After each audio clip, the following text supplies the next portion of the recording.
Welcome back sa aking channel. Mag-asawang Manny at Jinky Pacquiao bigla ang bumisita sa kanilang anak na si Jimwell Pacquiao dahil malapit ng manganak ang asawa ni Jimwell. Panuurin at pakinggan ang buong detalye.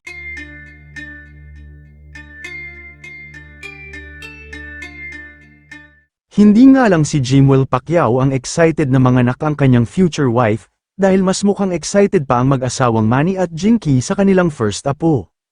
At kung makikita nga sa ipinost ni Jinky sa kanyang social media account, makikita ang biglaang pagbisita nito kasama ang asawa na si Manny sa kanilang anak na si Jimwell Pacquiao, upang kamustahin si Jimwell at ang anak nito. Sa mga hindi nakakaalam ay kabuwanan na ng asawa ni Jimwell kaya naman anumang oras ay pwede ng manganak ito. Kaya naman pumunta na si Jinky at Manny sa Amerika upang samahan na rin si Jimwell at ang asawa nito.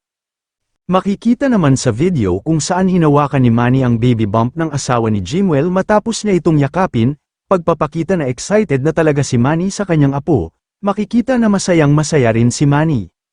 Makikita rin na pagkatapos yakapin ni Jinky ang kanyang anak ay kasunod naman itong niyakap ang kanyang future manugang, sabay hawak sa tiyan, makikita rin ang saya ni Jinky, at talagang sobrang excited na rin sa kanyang magiging apo kay Jimwell.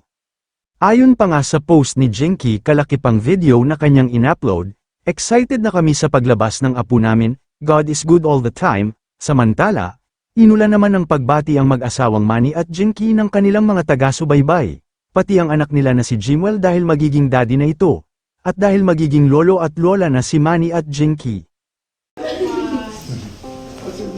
She's good. She's big. Yeah. Almost there. How are you? Almost there. Got it. So big now. Was it I know. She's ready. It's She's mine. ready It's too. mine. Say, ay, ano?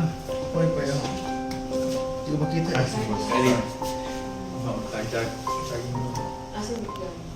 Kayo mga ka-showbiz, anong masasabi nyo sa ating showbiz topic ngayon?